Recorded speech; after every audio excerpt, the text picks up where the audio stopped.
अस्सलामुअलैकुम to everyone. कैसे हो आप लोग? उम्मीद करती हूँ आप लोग खैरियत से होंगे। इंशाअल्लाह अल्हम्दुलिल्लाह हम लोग भी खैरियत से हैं। तो आज का व्लॉग ये आप लोग देख रहे हो कि हम लोग कहीं जा रहे हैं। हम जी जा रहे हैं नवाबशाह और हम रहते हैं हैदराबाद सिटी में।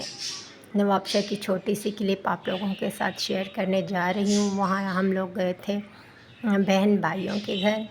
असल में अम्मी अब्बू तो हैं नहीं और अल्लाह पाक मेरी माँ बाप जैसे इन प्यारे बहन भाइयों के रिश्ते को हमेशा कामयाब रखे, कायम व दायम रखे। और एक छोटी सी क्लिप जो आप लोगों के साथ शेयर की मैंने नवाबशाह की। पार्क गए थे भाई भतीजियों के, भाभी और बहनों के, भांजों के साथ। और यहाँ पर अब हमारी वापसी हो रही है हैदराबाद में।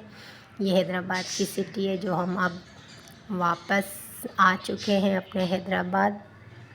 3-4 दिन का एक छोटा सा टूर था। बच्चों ने, मैंने बहुत इन्जॉय किया।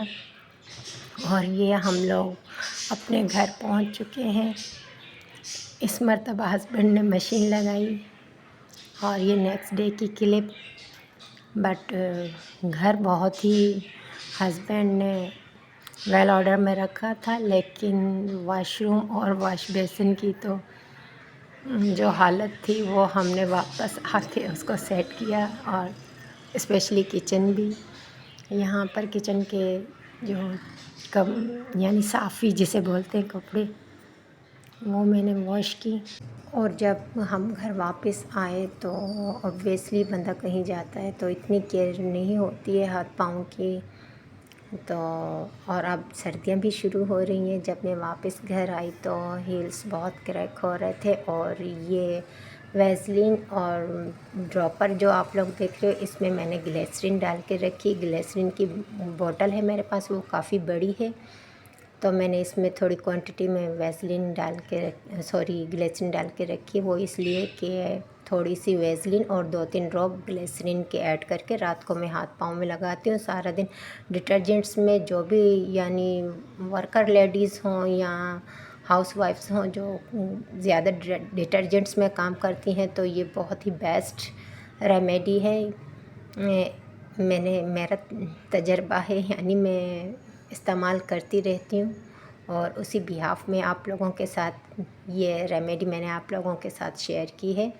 बहुत ही अच्छी रेमेडी है। आप लोग यकीन करें, आप इस्तेमाल करोगे 2 दिन में आपकी फटी एड़ियाँ हो, हाथ पाँव इतने नरम, मुलायम, सॉफ्ट, इतने प्यारे, अट्रैक्टिव लगेंगे, आप लोग खुद ही हैरान हो जाओगे। और यहाँ अच्छा, तो अब फिर मैं लंच की तैयारी कर रही हूँ। लंच में मैंने तह वाली बिरयानी बनानी है। ये तो मैं रात को ही डिसाइड करके रख लेती हूँ कि सुबह मुझे क्या बनानी है, तो उसी हिसाब से फिर रात को ही सारी चीज़ें, इंग्रेडिएंट्स वगैरह जो भी हैं, जो भी होती हैं, वो हस्बैंड से मंगवा कर मैं रख लेती हूँ। सुबह के टाइम काफ़ी सारे काम होते हैं और बीच में फिर बाबा उसे भी थोड़ा सा टाइम की ज़रूरत होती है, यानी थोड़ा से मोटिवेट करना पड़ता है हर चीज़ के लिए, खाने के लिए, नहलाने के लिए, धुलाने के लिए। ऑब्वियसली छोटा बच्चा होता है तो उसे मोटिवेशन की बहुत ज़रूरत होती है और केयर की भी बहुत। तो उसी हिसाब से फिर देर हो जाती है। और जब बंदा रात को ही डिसाइड करके बैठ जाता है और सारे इंग्रेडिएंट्स आपके पास होते हैं और एक प्लानिंग आपकी जहन में होती है, तो उसी हिसाब से सुबह के टाइम सारे काम वेल मैनेज और बहुत ही अच्छे तरीके से आप लोग जो है ना कर सकते हो। और साथ में फिर यहाँ पर मैं वाइट राइस तो उबाल के मैंने रख लिए थे, सालन भी बनाई। तह वाली बिरयानी के लिए जो मसाला होता है मिक्सचर, वो सेपरेटली बनाते हैं। मेरे ख्याल से सब ऐसे ही होता है, तह वाली बिरयानी में सब लोग ऐसे ही करते हैं। तो मुझे बनानी थी तह वाली बिरयानी, बट उसमें वाइटिश कलर जो है ना रखनी थी।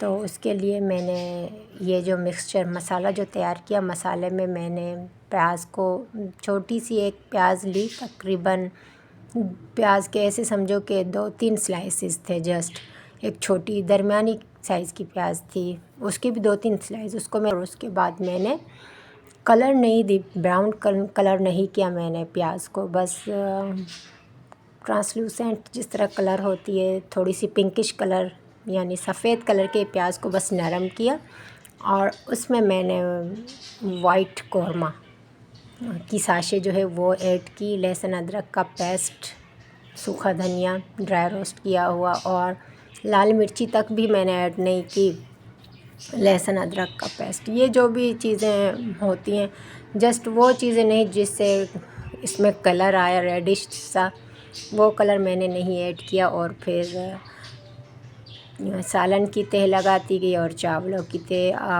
आप लोग विजुलाइज़ कर रहे हो तो आप लोगों को ज़्यादा समझ में भी आ रहा होगा, और थोड़ी बहुत जहाँ को कुछ समझ में नहीं आ रहा है तो ऑब्वियसली मैं आप लोगों को गाइड करती जा रही हूँ। ऊपर से मैंने फूड कलर ऐड किया और 2-3 टेबल स्पून जो है ऑयल का ऐड किया। यहीं तक थी इसकी प्रोसीजर, और फिर इंशाल्लाह अल्लाह खैर कर आगे चल के आप देखोगे तो ये बहुत ही अच्छी और टेस्टी बिरयानी की टेक्सचर आप लोगों को इंशाल्लाह नज़र आएगी। क्या है ना, हम तो हमने खा भी ली थी और टेस्ट भी किया था, बहुत ही अच्छी तरीके से बनी थी।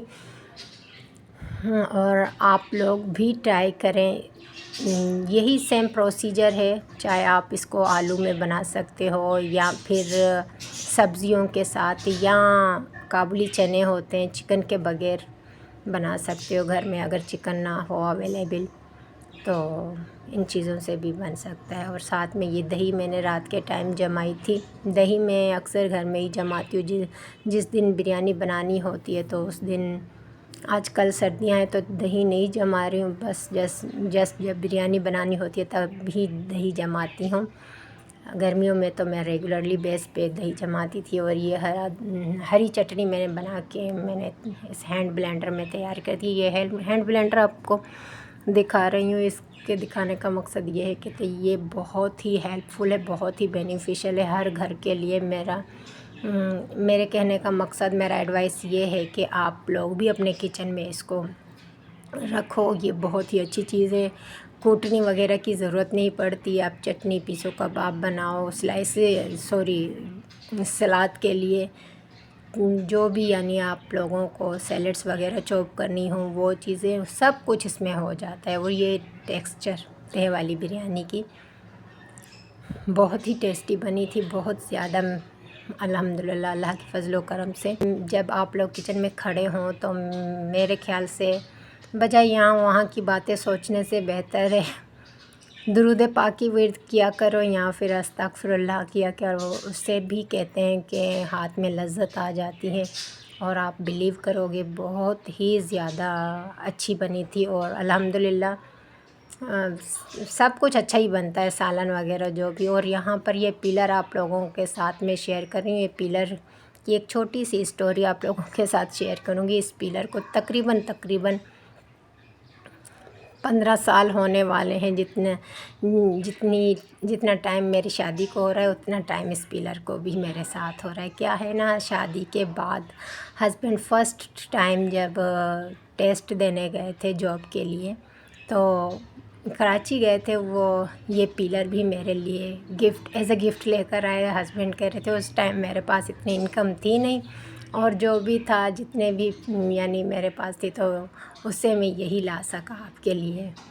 उस टाइम भी ये बहुत ही डिमांडेड थी मेरे लिए, बहुत ही अच्छी चीज़ थी। बट मुझे इसके यूजेज का पता नहीं था, तो वक्त के साथ साथ बंदा अपग्रेड होता जाता है। और जैसे ही मुझे इसके यूजेज का पता चला तो ये बहुत ही ज़्यादा बेनिफिशियल निकला मेरे लिए, और अब मैं इसको इस्तेमाल करती हूँ।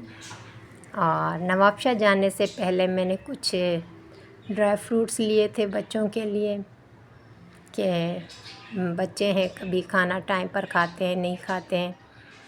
और फिर जो न्यूट्रिएंट्स वगैरह बच्चों को आजकल बड़े तो बड़े बच्चों को भी न्यूट्रिएंट्स डेफिशिएंसी हो रही है, आयरन डेफिशिएंसी हो रही है, या अदरवाइज़ कोई डिज़ीज़ वगैरह, तो उससे बचने के लिए मेरे ख़्याल से ड्राई फ्रूट्स लाजमी छोटों को बड़ों को लेना चाहिए। और बड़े तो फिर भी अपनी सेहत को बरकरार रखने के लिए या यहाँ वहाँ मूव करने के लिए कुछ ना कुछ खा लेते हैं। पर अक्सर बच्चे जो है ना पढ़ते वक्त या सर्दियाँ जैसे आते हैं तो जल्दी से बीमार हो जाते हैं या टायर्डनेस फील करते हैं।